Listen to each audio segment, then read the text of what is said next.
2 plus 3i का वर्गमूल ज्ञात करिए। तो हमने क्या करा, जनरली सबसे पहले तो आपको ये ध्यान में रखना है कि किसी भी संख्या जिसका आप वर्गमूल ज्ञात कर रहे हैं वो a प्लस आई बी के रूप में होना चाहिए। तो क्या ये संख्या a प्लस आई बी के रूप में दी गई है ना। तो चलिए अब हमने लिखा यहां पर माना वर्गमूल मतलब ये होगा आपका 2 प्लस 3i और बराबर हम मान लेते हैं a प्लस आई बी, है ना। ए बी लेके चल सकते हो, x या y लेके चल सकते हो, उसमें कोई दिक्कत नहीं, ठीक है। वर्गमूल ऐसे निकालते हैं, माना कि 2 प्लस 3i का वर्गमूल जो है वो किसके बराबर है, a प्लस आई बी के बराबर है। और अब हम a और b का मान निकालेंगे और मान निकल जाएगा, फिर हमारा वर्गमूल आ जाएगा। कैसे, देखिए। तो सबसे पहले हमने क्या करा, दोनों पक्षों का वर्ग कर दीजिए। तो जब दोनों पक्षों का वर्ग करेंगे, इसका वर्ग किया तो इसका रूट हट जाएगा, केवल क्या बचेगा 2 प्लस 3i। और इधर का भी वर्ग किया तो a प्लस आई बी का होल स्क्वायर। कोई दिक्कत इसमें। अब इसको हल कर लीजिए जरा। तो 2 प्लस 3i बराबर पे इसको जब हल करेंगे तो a square plus I square B square plus 2abi आ जाएगा इतना। तो 2 प्लस 3i बराबर हमारा हो गया a स्क्वायर, आई स्क्वायर से -1 मिलेगा तो ये बन जाएगा -b स्क्वायर प्लस 2abi। ठीक है, इतनी बात, कोई दिक्कत यहां पर। अब आप यहां पर वास्तविक को वास्तविक भाग से और काल्पनिक को काल्पनिक भाग से तुलना कर लीजिए। तो आप देख रहे हैं कि ये हमारा वास्तविक भाग है और इसमें ये लिखा हुआ है। यहां काल्पनिक भाग कितना है आपका 2ab और यहां काल्पनिक भाग कितना है आपका 3। तो तुलना करिए जरा, आप देखिए ध्यान से। तो हमने लिखा a, यहां लिख लीजिएगा कि वास्तविक का वास्तविक और काल्पनिक का काल्पनिक से तुलना करने पर तो a square minus B square बराबर क्या बच गया आपके पास में 2। ये हो गया हमारा पहला समीकरण। और फिर हमारे पास में है 2ab बराबर किसके है, वो 3 के बराबर है। आप चाहो तो यहां से ab निकाल सकते हो। ab बराबर कितना हो जाएगा आपका 3/2 और इसको मान लिया हमने समीकरण 2। ठीक है, जनरली आप 2ab ही रखो। 2ab का मान हमको अभी हमारे सूत्र से आपको दिखेगा। अब इसमें सूत्र क्या लगाना है बहुत ध्यान से समझिएगा।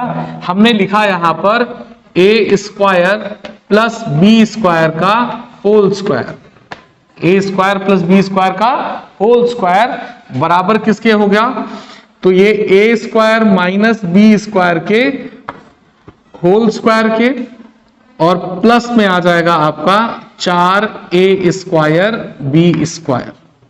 ठीक है, जनरली ये फॉर्मूला आप लोगों ने a और b के रूप में पढ़ा है, अभी यहां पर स्क्वायर लगा हुआ है, उससे घबराना नहीं है। ये फॉर्मूला कुछ ऐसा है आपका a प्लस बी का होल स्क्वायर बराबर क्या होगा a माइनस बी का होल स्क्वायर प्लस 4ab। देखो क्या बराबर आया, क्या a प्लस बी का होल स्क्वायर में a square plus B square plus 2ab मिलता है। यहां पर क्या मिलेगा -2ab मिलेगा और प्लस 4ab से कट करके क्या हो जाएगा +2ab। तो दोनों बराबर आ गए। इसको बराबर करने का तरीका क्यों है, क्योंकि हमको यहां पर इसका मान पता हुआ है, ab का भी मान पता है। जब इसमें रखेंगे तो a square plus B square हमारा एक और समीकरण हमको मिल जाएगा और समीकरण मिल जाएगा तो हम आसानी से a और b के मान निकाल लेंगे। तो चलिए हल करिए। a square plus B square का whole square that will be equal to कितना है, इसका वैल्यू हमारा 2। तो 2 का स्क्वायर प्लस, अब देखिए 4a स्क्वायर बी स्क्वायर लिखा है, मैं इसको 2ab का होल स्क्वायर कर सकता हूं ना। 2ab का स्क्वायर कितना आएगा, ये आपका 2 का square 4a square B square same आना है। तो आप जनरली इसकी जगह पे 2ab का मान को रख करके स्क्वायर कर दीजिए। कितना है 2ab का मान 3 और स्क्वायर कितना हो जाएगा, देखिए आपका ये 2 का स्क्वायर 4 और 3 का स्क्वायर 9। ठीक है, तो हम कह सकते हैं a square plus B square बराबर, स्क्वायर इधर गया किसमें बदलेगा आपका रूट में, तो 4 और 9 कितने हो गए आपके 13, ये मान लिया हमने समीकरण 3। ठीक है इतनी बात। अब A square minus B square है पहला, और हमारे पास में क्या है, A square plus B square. तो यदि दोनों को हम जोड़ देंगे तो minus B square plus B square cut जाएगा आपका। तो यही काम सबसे पहला हम कर रहे हैं। यहां पर हमने लिखा समीकरण 1 व 2 को जोड़ने पर 1 प्लस 2। ठीक है, तो जब जोड़ेंगे तो देखिए माइनस प्लस कट गया, ए स्क्वायर बच गया, तो ए स्क्वायर प्लस ए स्क्वायर क्या हो जाएगा आपका, 2a स्क्वायर।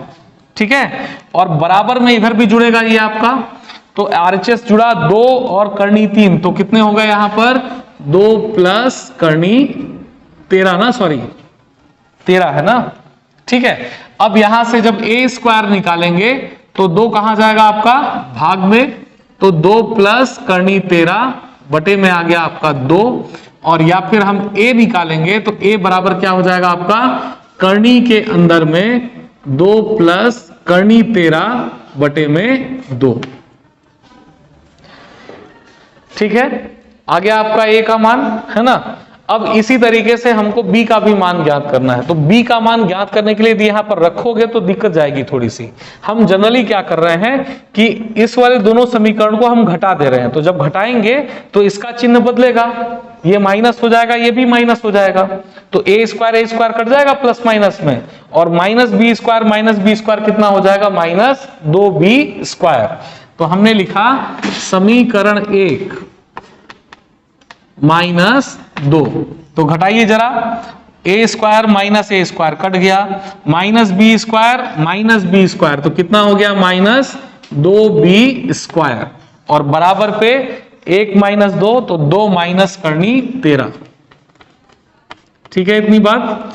अब यहां से चूंकि माइनस है, माइनस का चाहे तो आप गुणा कर सकते हो इधर पे, है ना, बी स्क्वायर बराबर हम लिख सकते हैं, देखिए माइनस का पहले गुणा किए तो करनी वाला प्लस में आ गया, और 2 किस में चला गया आपका माइनस में, और बटे में क्या आ गया आपका 2।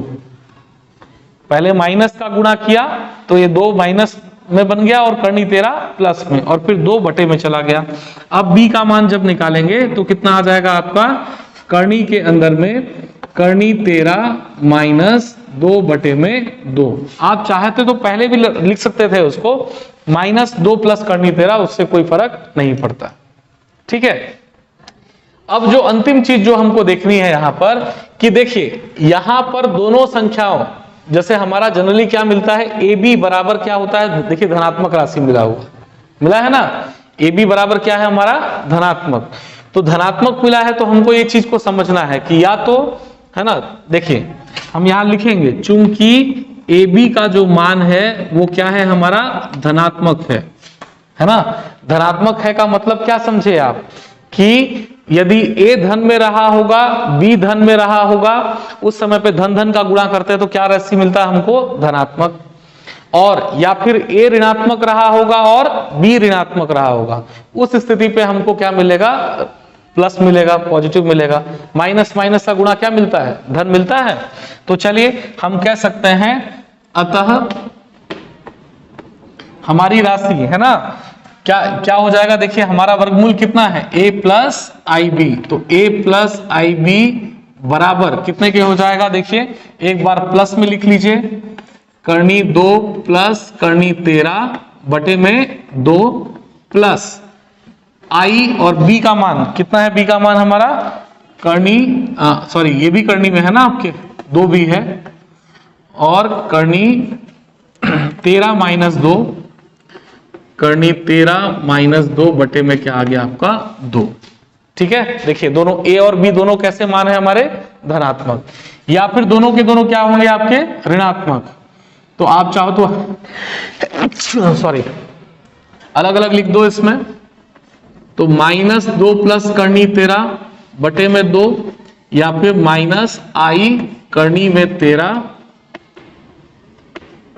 माइनस 2 बटे में 2, और साथ में लिखना चाहे तो ऐसा लिख सकते हैं, करनी 2 प्लस करनी 13 है ना, बटे में 2 प्लस आई करनी 13 -2/2 और बाहर लगा दिया हमने प्लस माइनस। प्लस का गुणा करेंगे तो समान प्लस आएगा, माइनस का गुणा करेंगे तो दोनों क्या हो जाएगा आपका माइनस। ठीक है, इतनी बात। प्रोसेस क्लियर रहा आपको ये? अभी हमको 5 - 12i का वर्गमूल निकालना है, तो प्रोसीजर सेम रहेगा पिछले वाले की तरह। देखिए जरा कैसा किया था हमने इसको। सबसे पहले हमने लिखा कि माना 5 - 12i का वर्गमूल जो है वो बराबर है किसके? a प्लस आई बी के, है ना, इसको मान लिया हमने। इसके बाद फिर क्या करते थे हम? दोनों पक्षों का वर्ग करने पर, तो जब वर्ग करेंगे तो वर्गमूल का वर्ग करेंगे तो वो हट जाएगा।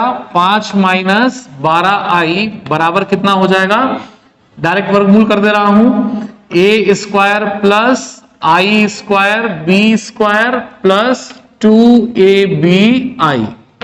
ठीक है, इतनी बात। और फिर इसके बाद 5 - 12i will be equal to a square minus B square plus 2abi हो जाएगा इतना। और फिर इसके बाद वास्तविक को वास्तविक से और काल्पनिक को काल्पनिक से आपको तुलना करनी है। तो करिए जरा, a square minus B square, है ना, बराबर किसके हो जाएगा आपका?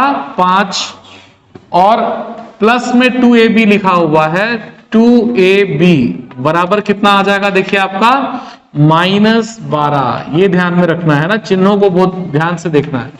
2ab का मान कितना मिला? -12।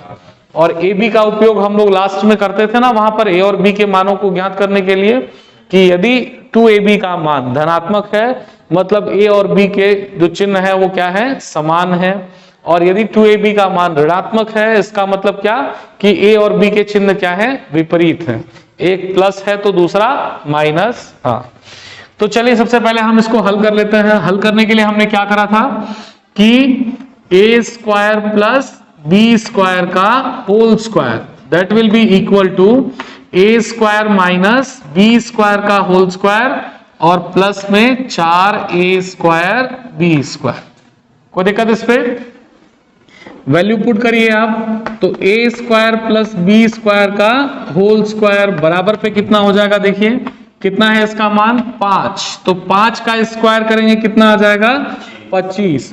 और ये 2ab का स्क्वायर है, 2ab का कितना है? -12। और -12 का स्क्वायर करेंगे तो कितना हो जाएगा आपका? 144। माइनस का स्क्वायर प्लस हो गया ना, और ये बराबर कितने के आ जाएगा आपका? 169 के हो जाएगा। तो चलिए a square plus B square, और स्क्वायर इधर गया करनी में बदला, और 169 का वर्गमूल कितना होता है आपका? 13। तो a square plus B square is equal to आ गया हमारे पास में 13। इसको मान लिया हमने समीकरण 3। ठीक है, इतनी बात। अब दोनों समीकरणों को हल करो। सबसे पहले क्या करेंगे? दोनों को जोड़ेंगे। तो हमने लिखा यहां पर समीकरण 1 प्लस समीकरण 2। तो जोड़िए, तो -b square plus B square cut गया, कितना आ गया आपके पास में? 2a स्क्वायर बराबर 5 और 13, 13 और 5 कितने हो गए आपके? 18, है ना। और a स्क्वायर बराबर कितना आ जाएगा आपका? 9, 2 भाग में चला गया, और a बराबर आ गया आपका यहां पर 3। ठीक है, इसीलिए हम यहां पर स्क्वायर जब भी इस तरफ जाता है तो प्लस माइनस लगाते हैं कि a का मान धनात्मक लेना है या ऋणात्मक लेना है, ये हम पे निर्भर करेगा वहां पर, है ना। देखिए +-3 लगा दिया मैंने। आगे अब b का मान ज्ञात करने के लिए क्या करेंगे? समीकरण 1 में 2 को घटा देंगे। तो जब घटाइए, हमने लिखा समीकरण 1 - 2, तो a square minus B square minus a square minus B square ना, दोनों चिन्ह बदल गए, a square plus minus cut गया, क्या बच गया आपका? -2b square. और 5 में घटाना है 13 को, तो कितना घटेगा? -8 आएगा। 5 - 13 -8, और माइनस माइनस कैंसिल आउट हो गया। b स्क्वायर बराबर कितना आ जाएगा आपका? 4, और b बराबर आ गया आपका +-2 हो गया इतना। अब हमको यहां से देखना है कि हमने क्या बोला था कि 2ab का मान चेक करना है आपको। तो हमने देखा यहां पर कि चूंकि हमारे 2ab का जो मान है वो क्या है, आपका ऋणात्मक मान है ना। ऋणात्मक मान है का मतलब क्या समझे कि a और b दोनों के चिन्ह क्या होंगे, विपरीत होंगे। a प्लस तो b माइनस, a माइनस तो b प्लस। तो हम कह सकते हैं, देखिए, अतः वर्गमूल है ना, वर्गमूल हमारा कितना हो जाएगा, तो वर्गमूल a प्लस आई बी बराबर, एक बार a को धनात्मक लेना है, कितना है a का मान देखिए 3, तो प्लस b का मान क्या लेना है हमको अभी, ऋणात्मक, तो ये क्या हो गया -2i, या जनरली हम लिखें तो प्लस माइनस माइनस हो गया 3 - 2i। ठीक है इतनी बात। इसी तरीके से वापस से करते हैं या अथवा, है ना, और कर लेते हैं। a का मान ऋणात्मक लेंगे यदि आप, a का मान कितना है -3 है ना, तो -3 लिखा, प्लस b का मान इस स्थिति में क्या लेंगे, धनात्मक, तो प्लस में आ गया आपका 2i। कोई दिक्कत इस पे। इसी चीज को आपको यदि साथ में लिखना हो तो हम कह सकते हैं करनी पे क्या है अपना मान 5 - 12i बराबर, हम क्या लिख सकते हैं देखिए, तो हमने लिखा यहां पर शुरुआती जो आपका मान है ना 3 - 2i, ये आपका वर्गमूल हो गया, और यहां लगा दिया हमने प्लस माइनस। प्लस का गुणा करेंगे तो समान आएगा ऊपर वाले की तरह, और माइनस का गुणा करेंगे तो पहला वाला माइनस और दूसरा वाला प्लस। ठीक है इतनी बात। तो इस तरीके से हमारा ये वर्गमूल का टॉपिक खत्म हो गया।